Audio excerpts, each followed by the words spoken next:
శ్రీ మహాగణాధిపతయ నమః. శ్రీ గురుభ్యో నమః. కార్తీక మాసం 29వ రోజు. ఈరోజు కూడా రోజులానే కార్తీక స్నానం, యథాశక్తి దానాలు చేయాలి.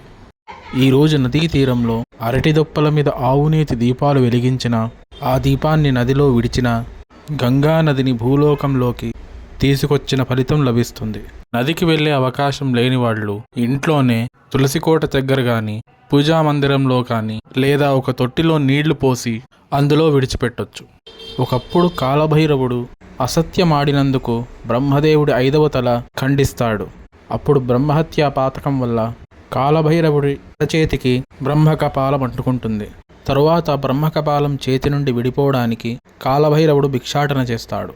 ఆయన భిక్షాటన చేస్తూ ఉండగా కార్తీక మాసంలో 29వ రోజున స్వయంపాక దానంలో అరటి, కంద, చామ, తోటకూర ఈ 4 స్వీకరిస్తాడు. అలా స్వీకరించగానే కాలభైరవుడి చేతికున్న కపాలం విడిపోతుంది. కాబట్టి స్వయంపాక దానంలో ఈరోజు ఈ 4 దానం చేస్తే మహాపాపాలు తొలగిపోతాయి.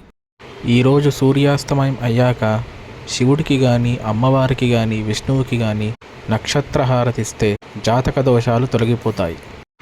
ఈరోజు కథ. పూర్వం ఏకాక్షుడు అనే ఒక దుష్టుడు ఉండేవాడు. వాడు చిన్నప్పటి నుంచే వ్యసనపరుడు.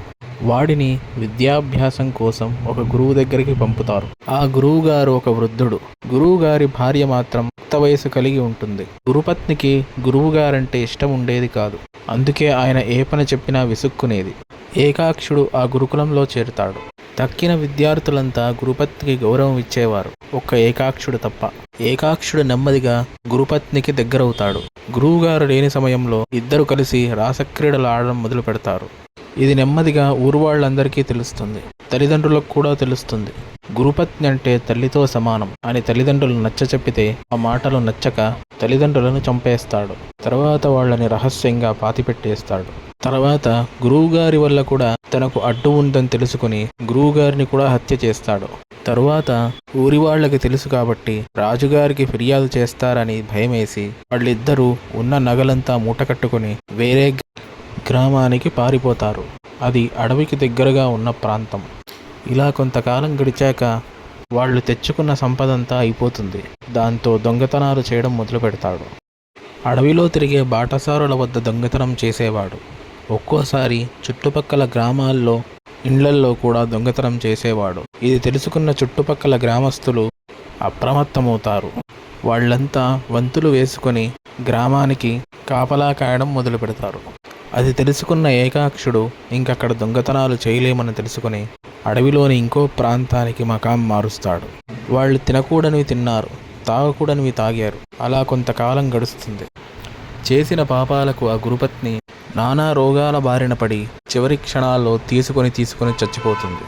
అలా గురుపత్ని మరణించాక ఏకాక్షుడు కూడా బాధతో రోగాల బారిన పడతాడు. కొంతకాలానికి దుర్మరణం పాలవుతాడు. అలా చచ్చాక వాడి ఆత్మ శవం చుట్టూనే తిరుగుతూ ఉంటుంది. వాడి శరీరాన్ని దహనం చేసేవాళ్ళు కానీ, పాతిపెట్టేవాళ్ళు కానీ ఎవరూ లేక అక్కడే పడి కుళ్ళిపోతుంది. తిండి తిప్పలు లేక వాడి ఆత్మ మహా బాధ అనుభవిస్తూ ఉంటుంది. ఉండగా కొంతకాలానికి అక్కడికి కట్టెలు కొట్టుకునే వాళ్ళు కొంతమంది వస్తారు. వాళ్ళు ఆ శవాన్ని చూసి జారిపడి పాతి పెడతారు. అలా శవాన్ని పాతిపెట్టగానే వాడి ఆత్మను తీసుకెళ్లడానికి యమకింకరులు వస్తారు. అదే సమయంలో అక్కడికి శివకింకరులు కూడా వస్తారు. వాళ్ళు యమకింకరులారా మీరు తప్పుకోండి, వీడి ఆత్మను కైలాసానికి పట్టుకెళ్తున్నాం అని అంటారు.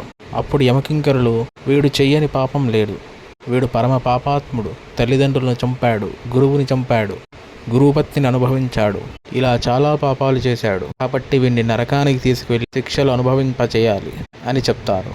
అప్పుడు శివకింకరులు ఇలా చెప్తారు, మీరు చెప్పిందంతా నిజమే, కానీ వీడి శరీరం పాతిపెట్టిన దగ్గర అడుగున ఒక రుద్రాక్ష ఉంది. ఎప్పుడైతే వీడి శరీరం రుద్రాక్ష మీద పాతిపెట్టబడిందో ఆ క్షణమే వీడి పాపాలన్నీ తొలగిపోయాయి.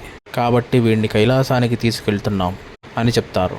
వాడికి యోగం రావడానికి కారణం పూర్వజన్మలో కార్తీక మాసం 29వ రోజున అర్హుడైన బ్రాహ్మణునికి స్వయంపాక దానంలో అరటి, కంద, చామ, తోటకూర ఈ 4 దానం చేశాడు. శివాలయంలో దీపం వెలిగించాడు, నక్షత్రహారతినిచ్చాడు అని ఈ కథంతా వశిష్ఠుడు జనక మహారాజుకు చెప్పాడు. స్వస్తి.